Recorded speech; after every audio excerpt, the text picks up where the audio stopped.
मानव इतिहास में ऐसे बहुत से उदाहरण हैं जब अधिक शक्तिशाली समूहों ने कुछ लोगों या समुदायों का शोषण किया है, उसे गुलाम बनाया है या उसे अपने आधिपत्य में ले लिया है।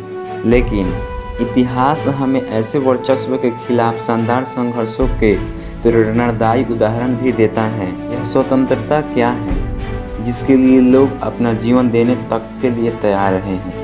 सार रूप में स्वतंत्रता के लिए संघर्ष लोगों की एक आकांक्षा को दिखाता है कि वे अपने जीवन और नियति का नियंत्रण स्वयं करें तथा उनका अपनी इच्छाओं और गतिविधियों को आज़ादी से व्यक्त करने का अवसर बना रहे। न केवल व्यक्ति वर्ण समाज भी अपनी स्वतंत्रता को महत्वपूर्ण देते हैं और चाहते हैं कि उनकी संस्कृति और भविष्य की रक्षा हो। लोगों के विविध हितों और आकांक्षाओं को देखते हुए किसी भी सामाजिक जीवन को कुछ नियमों और कानूनों की ज़रूरत होती है। हो सकता है कि इन नियमों के लिए ज़रूरी हो कि व्यक्ति की स्वतंत्रता कुछ सीमाएं तय की जाए, लेकिन यह माना जाता है कि ये सीमाएं हमें असुरक्षा से मुक्ति करती हैं। ऐसी स्थितियां प्रदान करती हैं जिसमें हम अपना विकास कर सकें।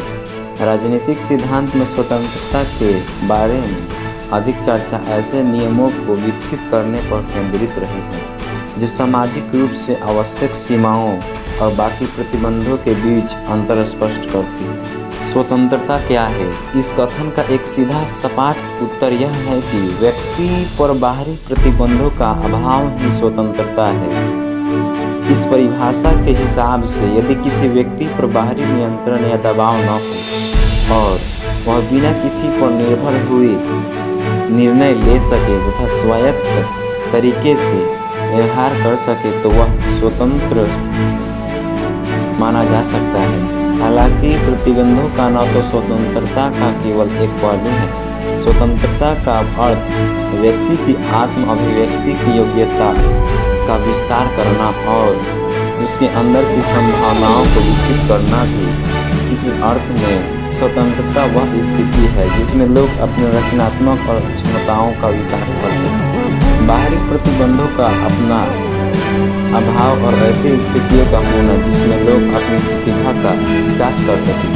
स्वतंत्रता के ये दोनों ही पहलू महत्वपूर्ण हैं। एक स्वतंत्रता समाज वह होगा जो अपने सदस्य को न्यूनतम सामाजिक अवरोधों के साथ अपनी संभावनाओं को विकास में समर्थ बनाएगा। समाज में रहने वाले लोग, कोई भी व्यक्ति हर किस्म की सीमा और प्रतिबंधों की पूर्ण अनुपस्थिति की उम्मीद नहीं कर सकता। ऐसे में यह तय करना जरूरी हो जाता है कि कौन से सामाजिक प्रतिबंध न्यायोचित है और कौन से नहीं, किसको स्वीकार किया जा सकता है और किसको हटाया जाना चाहिए।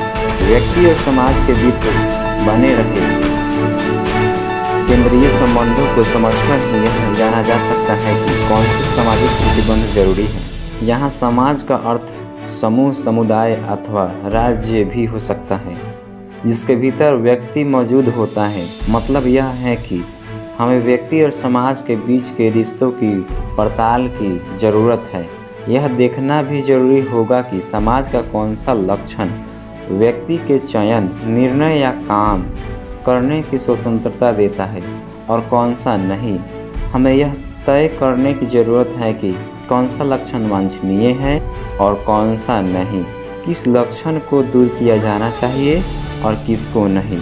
हमें यह भी देखने की आवश्यकता होगी कि दूर किया जाना चाहिए जिसको नहीं। हमें यह भी देखना आवश्यकता होगी कि जो सिद्धांत हमने यह तय करने में इस्तेमाल किया है कि कौन सा प्रतिबंध जरूरी है, क्या उस सिद्धांत को व्यक्तिगत और समूह तथा राष्ट्र के बीच के संबंध पर भी लागू कर सकते हैं।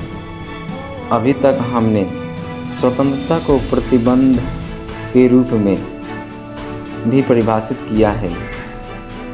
स्वतंत्र होने का अर्थ उन सामाजिक प्रतिबंधों को कम से कमतर करना है जो हमारी स्वतंत्रता पूर्वक चयन करने की क्षमता पर रोक टोक लगाए। हालांकि यह स्वतंत्रता का केवल एक पहलू है दूसरे शब्दों में स्वतंत्रता का एक सकारात्मक पहलू भी है। स्वतंत्र होने के लिए समाज को उन बातों को विस्तार देना चाहिए जिससे व्यक्ति, समूह, समुदाय या राष्ट्र अपने भाग्य, दिशा और स्वरूप का निर्धारण करने में समर्थ हो सके। इस अर्थ में स्वतंत्रता व्यक्ति की रचनाशीलता, संवेदनशीलता और क्षमताओं के भरपूर विकास को बढ़ावा देती है। यह विकास खेल, विज्ञान, कला, संगीत या अन्वेषण जैसे किसी भी क्षेत्र में हो सकता है। स्वतंत्र समाज वह होता है जिसमें व्यक्ति अपने हित संवर्धन न्यूनतम प्रतिबंधों के बीच करने में समर्थ हो। स्वतंत्रता को इसलिए बहुमूल्य माना जाता है क्योंकि इससे हम निर्णय और चयन कर पाते हैं। स्वतंत्रता के कारण ही व्यक्ति अपने विवेक और शक्ति का प्रयोग करता है।